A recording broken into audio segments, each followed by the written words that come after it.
Okay, folks, Bob McCarthy here with one of the greatest legends in pro wrestling history. Second-generation wrestler, the one and only Barry Windham. BW here, Legends of the Ring. Barry, how's it like being here with all the legends today?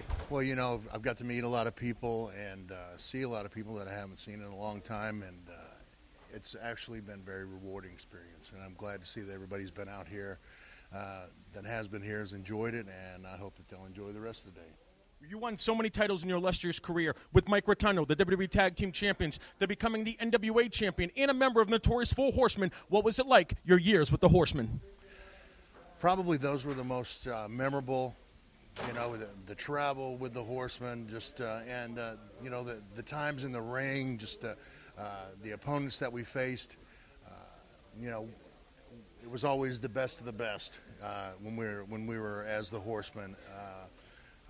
Not to say anything less of any other partners that I had. It's just that with the Horsemen, you know, it was just a level that we had to live up to, whether it was in the ring or outside the ring, and those are some of the most memorable times. Incredible. And one of the great maneuvers you did was the iron claw, the submission. Nobody does that anymore. You had the black glove on and make people submit. What do you think about submission holds? Nobody does that anymore, and you had the claw, one of the great things around the 80s. Well, I believe the thing with submission holds, you know, now we have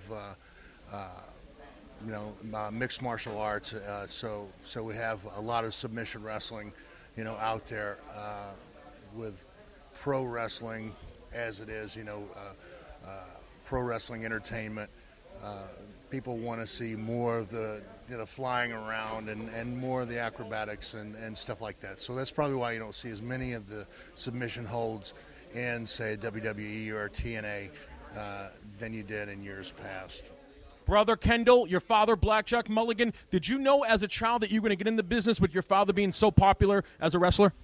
No, not really. You know, I remember as a kid really kind of swearing it off because, you know, I saw my dad was a heel, so of course I saw the, you know, kind of the rough side of the wrestling business as it was, you know, because fans, you know, didn't like him, So then, you know, just being a kid and seeing it that way, I didn't really want to have any part of it. And it wasn't until I was in college that I decided that, you know, I wanted to be a part of it. What do you think is probably one of the greatest moments of your career? If you could sum up one night where you just took it all in and thought, you know what, this is one of the greatest moments of my career, what moment would you think that would be? You know what, they're really, I wish that there was one defining moment. But, you know, my career has been so long, you know, from the late 70s all the way up till now, you know, with something to do with wrestling, that there's not any one moment that could really sum it all up.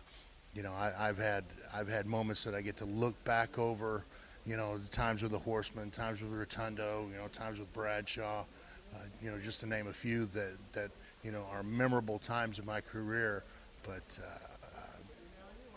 to sum it all up in one, I just can't do it. It was such an honor. Barry, thank you so much. An honor to have you on the show. Ladies and gentlemen, put it up right here. The Full Horseman, the one and only Barry Windham.